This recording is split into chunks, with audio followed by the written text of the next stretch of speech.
60 के दशक की बात है। जाने माने फिल्म डायरेक्टर सत्येन बोस फिल्म बना रहे थे दोस्ती। राष्ट्रीय बैनर के तहत बनने वाली इस फिल्म का संगीत लक्ष्मीकांत प्यारेलाल को देना था। लक्ष्मीकांत प्यारेलाल को फिल्म इंडस्ट्री में पहचान दिलाने वाली फिल्म थी दोस्ती। राही मनवा दुख की चिंता, चाहूंगा मैं तुझे सात सवेरे जैसे गाने हर किसी की जुबान पर थे। इस फिल्म में 6 में से 5 गाने मोहम्मद रफी ने गाए थे, लेकिन इसके पीछे की कहानी दिलचस्प है। लक्ष्मीकांत प्यारेलाल रफी साहब के बड़े मुरीद थे। दोनों ने सोच रखा था कि जब भी फिल्म का संगीत देंगे रफी साहब से गाना गवाएंगे। वो दिन तो आ गया, लेकिन जेब में पैसे नहीं थे। लक्ष्मीकांत प्यारेलाल ने बहुत संकोच के साथ ये बात रफी साहब को बताई कि आपसे गाना गवाना चाहते हैं, लेकिन पैसे नहीं हैं। इसके बाद रफी ने पैसों का जिक्र कभी होने ही नहीं दिया और उनके गानों में अपनी आवाज दी। फिल्म आने के बाद गानों को अद्भुत सफलता मिली। कुछ दिनों बाद प्यारेलाल कुछ पैसे लेकर रफी साहब के पास गए, तो उन्होंने पैसे लेने से इनकार कर दिया। उन्होंने कहा कि तुम दोनों ये पैसे आधे आधे बांट लो, लेकिन एक वादा करो, अपनी दोस्ती कभी नहीं तोड़ोगे। लक्ष्मी प्यारे शायद फिल्म इंडस्ट्री में अलग अलग संगीत देने की सोचते, लेकिन उस रोज उन्होंने हमेशा साथ काम करने का इरादा कर लिया। ऐसी थी रफी साहब की शख्सियत और उनकी इज्जत, जो आज यानी 31 जुलाई को ही दुनिया छोड़कर गए थे। ऐसा ही एक और किस्सा है। 1980 के आसपास की बात है। अली सरदार जाफरी एक फिल्म बना रहे थे, हब्बा खातून। फिल्म में नौशाद साहब का संगीत था।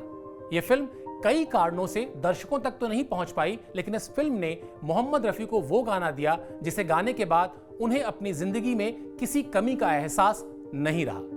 रिकॉर्डिंग के बाद वो भावुक हो गए। नौशाद साहब से कहने लगे कि इस गाने को गाकर बड़ा सुकून मिला है, अब अगर इस दुनिया से चला भी जाऊं तो कोई अफसोस नहीं। अरसे के बाद ऐसा गाना गाया है। यूं भी नौशाद साहब के साथ मोहम्मद रफी की जोड़ी बाकमाल थी। दोनों ने फिल्म इंडस्ट्री को एक से बढ़कर एक कई खूबसूरत नगमे दिए। खैर, उस गाने को गाने के बाद मोहम्मद रफी की मनस्थिति को ऐसे भी समझा जा सकता है कि उन्होंने लाख कहने के बाद भी उस गाने के लिए एक भी पैसा नहीं लिया। उस गाने के बोल थे, जिस रात के ख्वाब आए वो रात आई। ये संयोग ही है कि नौशाद साहब के लिए गाया यह मोहम्मद रफी का आखिरी गाना था।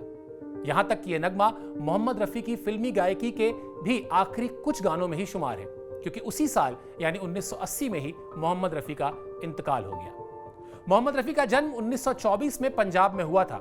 अंग्रेजों की हुकूमत हुआ करती थी। हाजी मोहम्मद अली के 6 बेटों में से एक थे रफी। बचपन में फकीरों की तरह गाने के शौक ने कब गंभीर गायक बना दिया पता ही नहीं चला। 1935 के आसपास मोहम्मद रफी का परिवार लाहौर चला गया, जहां उन्होंने शास्त्रीय संगीत के दिग्गज किराना घराने के अब्दुल वहीद खान साहब से गायकी सीखी। 1940 के दशक में वो मुंबई आ गए। मुंबई जाने से पहले का किस्सा बड़ा दिलचस्प है। कम ही लोग जानते हैं कि मोहम्मद रफी मुंबई जाने से पहले अपने चचेरे भाई के साथ लखनऊ गए थे। लखनऊ जाने का मकसद था नौशाद साहब के अब्बा से उनके बेटे के लिए खत लिखवाना। नौशाद साहब के अब्बा के लिखे खत के साथ ही मोहम्मद रफी और नौशाद की पहली मुलाकात हुई। उस वक्त तक नौशाद साहब का फिल्मी करियर भी 5-6 साल पुराना ही था, लेकिन उनके खाते में कई हिट फिल्मों का संगीत दर्ज हो चुका था, जिसमें नई दुनिया, शारदा, कानून और संजोग जैसी फिल्मों को गिना जा सकता है, जिन्होंने बॉक्स ऑफिस पर सिल्वर जुबली पूरी की थी। रफी साहब से जब नौशाद की मुलाकात हुई तो वो फिल्म पहले आपका संगीत तैयार कर रहे थे। खैर, पहली मुलाकात में नौशाद साहब ने मोहम्मद रफी से जब कुछ सुनाने को कहा तो उस जमाने के सुपरस्टार केएल सहगल का एक गाना रफी ने गाया था, जिसे सुनने के बाद नौशाद ने मोहम्मद रफी को उसी फिल्म में कोरस में गाने का मौका दे दिया। 1944 में शुरू हुई ये दोस्ती अद्भुत परवान चढ़ी। दोनों की उम्र में ज्यादा फर्क भी नहीं था। नौशाद साहब मोहम्मद रफी से कोई 5-6 साल बड़े थे। बावजूद इसके दोनों दिग्गजों में एक दूसरे को लेकर बहुत इज्जत थी। मोहम्मद रफी ने नौशाद साहब के अलावा S D Burman, Shankar Jaikishan, Madan Mohan, OP Nayyar, Ravi, Kalyan ji Anand ji जैसे दिग्गज संगीतकारों के साथ भी गाने गाए, लेकिन फिल्मी संगीत के जानकारों को हमेशा लगता था कि मोहम्मद रफी की आवाज की रेंज को नौशाद साहब से बेहतर कोई नहीं समझ पाया। इस बात के पक्ष में फिल्म बैजू बावरा के 2 गानों का जिक्र हमेशा होता है, और दुनिया के रखवाले और मन तड़पत हरि दर्शन को आज। वैसे भी ये किस्सा फिल्मी दुनिया में बड़ा मशहूर है कि मोहम्मद रफी से पहले तलत महमूद नौशाद साहब के पसंदीदा गायक होते थे, लेकिन नौशाद साहब ने एक रोज तलत महमूद को सिगरेट पीते देख लिया और इसके बाद नाराज होकर उन्होंने रफी को गाने देना शुरू कर दिया। मोहम्मद रफी ने अपने 35 साल के करियर में करीब 150 गाने नौशाद साहब के लिए गाए। बतौर गायक मोहम्मद रफी के हर दिल अजीज गानों की फेहरिस्त बहुत लंबी है। किसी को उनकी मौज मस्ती वाले गाने पसंद हैं तो कोई उनके गजल नुमा गीतों को याद करता है। फिल्मी संगीत के शौकीनों में एक बड़ा तबका रफी के दर्द भरे नगमे सुनता है।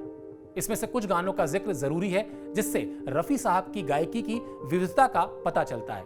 पर्दा है पर्दा, ये रेशमी जुल्फें, कौन है जो सपनों में आया, रुख से जरा नकाब, परदेसियों से ना अखियां लगाना, तेरी आंखों के सिवा, छू लेने दो नाजुक होठों को, आजा तुझको पुकारे, बाबुल की दुआएं लेते जा, 100 बार जन्म लेंगे, वतन की राह में, चाहे कोई मुझे जंगली कहे, याहू।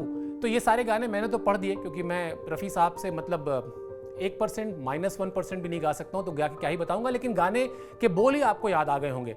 इन गानों में मोहम्मद रफ़ी की आवाज़, उनकी आवाज़ का दर्द, अल्हड़ता, मस्ती, ठहराव सब समझ में आता है।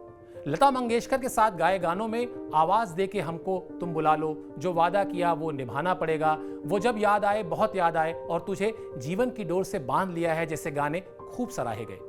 फिल्म बैजू बावरा के भजन मन तड़पत हरि दर्शन क्वाज के बारे में तो कहा जाता है कि इसे गाते वक्त रफ़ी साहब के गले में खून आ गया था। हालांकि नौशाद साहब अपने एक इंटरव्यू में ये कह चुके हैं कि रफ़ी ने कभी उनसे इस तरह की किसी बात का जिक्र नहीं किया। अलबत्ता ऐसा जरूर हुआ था कि इस गाने के बाद कुछ समय तक रफ़ी गा नहीं पाए थे। खैर, रफ़ी साहब के हिट गानों की फेहरिस्त काफी लंबी है। 1980 में रमजान का महीना चल रहा था। अलविदा के दिन मोहम्मद रफ़ी को दिल का दौरा पड़ा। सिर्फ 55 साल की उम्र में मोहम्मद रफ़ी अपने करोड़ों चाहने वालों को छोड़कर चले गए। कहा जाता है कि जब उनका जनाजा निकल रहा था तो उसमें हर धर्म के लोग शरीक थे। अपने चहेते कलाकार को आखिरी बार देख लेने के लिए लोग कब्रिस्तान की उस दीवार पर चढ़ गए थे जिसमें शीशे लगे हुए थे। कईयों के हाथ कट गए थे। राज कपूर, सुनील दत्त जैसे उस दौर के बड़े कलाकार भी उनके जनाजे में शरीक हुए थे।